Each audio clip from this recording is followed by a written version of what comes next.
नमस्कार, मैं Sandeep कसगलर। Crypto TV में आप सभी का स्वागत है। क्रिप्टो वर्ल्ड से जुड़ी नई खबरों के साथ आइए देखते हैं क्या कुछ हुआ क्रिप्टो की दुनिया में। सबसे पहले रुक करते हैं हेडलाइंस की ओर।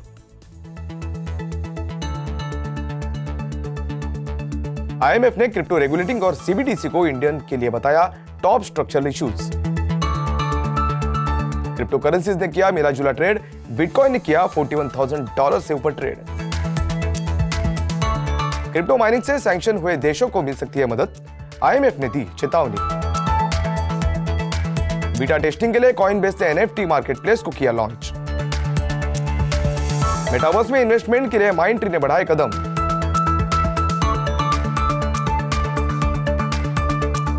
ट्यूक्रिम फंड के बाद स्पॉट बिटकॉइन ईटीएफ अप्रूवल पर इन्वेस्टर्स हुए आशावान। एनबीए ने की प्लेऑफ के लिए डायनामिक इथेरियम एनएफटीज की घोषणा। क्रिप्टो इन्वेस्टर फ्रेमवर्क वेंचर्स ने वेब3 और डीफाई के लिए $400 मिलियन का फंड किया लॉन्च।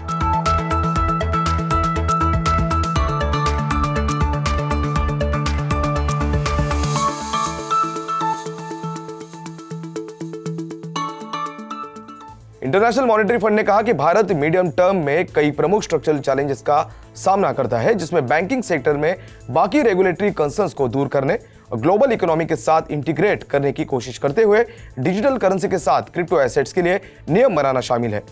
वर्ल्ड बैंक के एनुअल स्प्रिंग मीटिंग के मॉनेटरी और कैपिटल मार्केट्स डिपार्टमेंट के फाइनेंशियल काउंसलर और डायरेक्टर टोबायस एड्रियन ने एक पब्लिकेशन को बताया कि जब मिड टर्म स्ट्रक्चरल इश्यूज की बात आती है तो भारत के लिए क्रिप्टो एसेट्स को रेगुलेट करना निश्चित रूप से एजेंडे में से सबसे ऊपर आता है।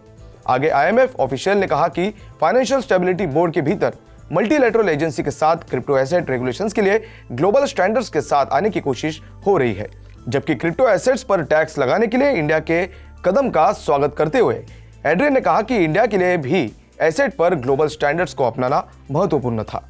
क्रिप्टो करेंसी ने दूसरे रिस्क एसेट को प्रतिबिंबित करते हुए अपने कुछ इंट्राडे गेन को छोड़ने के बाद मिला जुला ट्रेड किया, जबकि बिटकॉइन ने लेट इवनिंग इंडियन सेशन में $41,000 से ऊपर ट्रेड किया।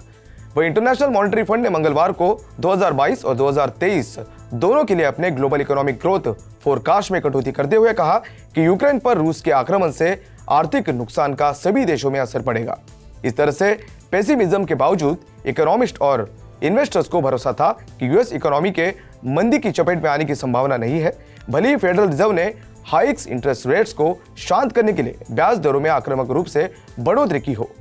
इन सब के बीच बिटकॉइन ने पिछले 24 घंटों में थोड़े बदलाव के साथ $41,500 के आसपास ट्रेड किया, जबकि इथेर को उसी समय के दौरान फ्लैट रहते हुए $3,100 पर ट्रेड करते हुए देखा गया। आईएमएफ की रिपोर्ट में शुरुआत में कहा गया है कि सैंक्शन कंट्रीज अपनी सरप्लस एनर्जी सप्लाईज का लाभ उठा सकते हैं, जिसे वे पावर माइनिंग के लिए एक्सपोर्ट नहीं कर सकते। बता दें कि पावर माइनिंग क्रिप्टो ट्रांजैक्शंस को वैलिडेट करने का एक अधिक एनर्जी इंटेंसिव तरीका है। रिपोर्ट के अनुसार माइनिंग का इस्तेमाल भविष्य में नियमों को दरकिनार करने के लिए किया जा सकता है, लेकिन सैंक्शन कंट्रीज में यह प्रैक्टिस आज भी छोटी है। हालांकि रेगुलेटर्स का कहना है कि वे नियमों को विफल करने के लिए क्रिप्टो का उपयोग करने वाले क्रिमिनल्स के बारे में चिंतित है। बता दें कि हाल के हफ्तों में एक्सचेंजों पर रूबल्स के ट्रेड में गिरावट आती हुई दिखाई दी। क्रिप्टो एक्सचेंज कॉइनबेस के लंबे समय से प्रतीक्षित एनएफटी मार्केटप्लेस को चुनिंदा ग्राहकों के लिए बीटा रूप में लॉन्च किया गया है, क्योंकि एक्सचेंज ने अक्टूबर में इसके लिए पहली बार योजनाओं का अनावरण किया था। बता दें कि बीटा एनएफटी मार्केटप्लेस आज से देखने के लिए सभी के लिए एक्सेसिबल है, लेकिन शुरुआत में केवल चुनिंदा यूजर्स ही खरीद या बिक्री कर पाएंगे। बीटा टेस्टर एनएफटी खरीदने और बेचने के लिए मार्केटप्लेस पर एक प्रोफाइल बनाने में सक्षम होंगे। वे कॉइनबेस वॉलेट और मेटामास्क सहित किसी भी सेल्फ कस्टडी वॉलेट का उपयोग कर सकते हैं।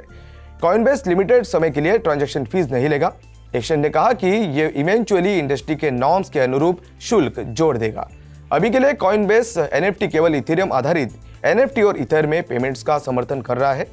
बता दें कि बाइनांस, एफटीएक्स और ओके कॉइन जैसे अन्य क्रिप्टो एक्सचेंजेस ने हाल ही में एनएफटी मार्केटप्लेस लॉन्च किए हैं।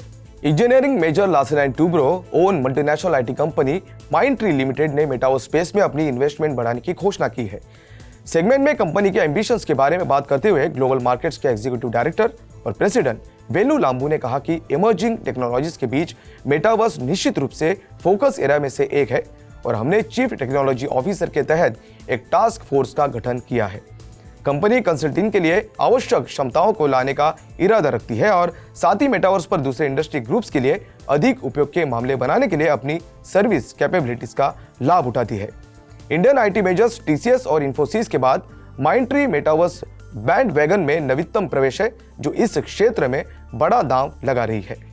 यूएस सिक्योरिटीज और एक्सचेंज कमीशन पर इन्वेस्टर्स की ऑप्टिमिज्म ने इस साल की शुरुआत में spot bitcoin exchange traded fund यानी ईटीएफ को मंजूरी दे दी है। इस तरह से अप्रैल की शुरुआत में बिटकॉइन फ्यूचर्स ईटीएफ ने हालिया मंजूरी के बाद तेजी पकड़ी है। ऑप्टिमिज्म इस फैक्ट के सामने आया कि फ्यूचर बिटकॉइन ईटीएफ के लिए रियू क्रिम द्वारा रिसीव लेटेस्ट अप्रूवल अलग अलग कानूनों पर आधारित था। इस तरह से ट्यूक्रियम ने एक एक्ट के तहत अपना सफल एप्लीकेशन फाइल किया है, जो स्पॉट बिटकॉइन ईटीएफ्स को नियंत्रित करेगा। ऐसे में इन्वेस्टर्स अब इस अप्रूवल का एक्सप्लेनेशन एसईसी के रूप में नरमी के रूप में कर रहे हैं। बिटवाइज, विजडम ट्री, फिडेलिटी और ARK21 शेयर्स के एप्लीकेशंस के अलावा उनके एप्लीकेशंस के रिजेक्शन या एक्सटेंशंस के अलावा कुछ भी नहीं दिखा है।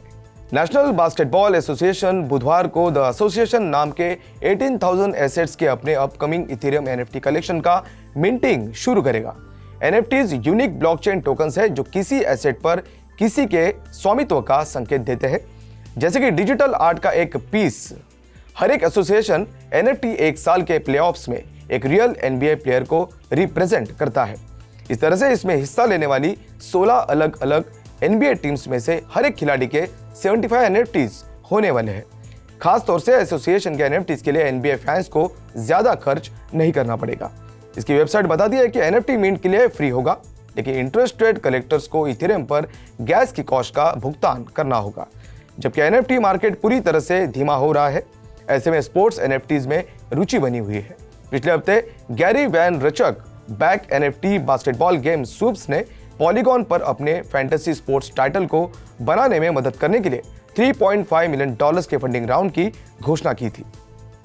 US registered venture capital fund framework ventures management ने कहा है कि उसके द्वारा फंड एफेट के लिए $400 मिलियन जुटाने का काम पूरा कर लिया गया है। जुटाए गए फंड का आधा कैपिटल वेब3 और डिसेंट्रलाइज्ड फाइनेंस डिफाई के साथ इंटरेस्ट वाले सेकेंडरी एरियाज जैसे ब्लॉकचेन गेमिंग इन्वेस्टमेंट्स में जाएगा। ऐसे में फ्रेमवर्क ने शुरू में डिफाई पर फोकस किया था, क्योंकि जब 2019 में पहला फंड लॉन्च हुआ तो फाइनेंशियल प्रोडक्ट्स ब्लॉकचेन के लिए सबसे उपयुक्त थे। हालांकि अब लेयर 2 और नॉन इथेरियम ब्लॉकचेन्स में पहले के इनोवेशंस ने इंटरेस्ट को ब्लॉकचेन गेमिंग की तरफ मोड़ दिया है। आज के लिए बस इतना ही। क्रिप्टो से जुड़ी नई खबरों के साथ बने रहिए क्रिप्टो टीवी के साथ। तब तक के लिए मैं संदीप कसालकर आपसे विदा लेता हूं। नमस्कार।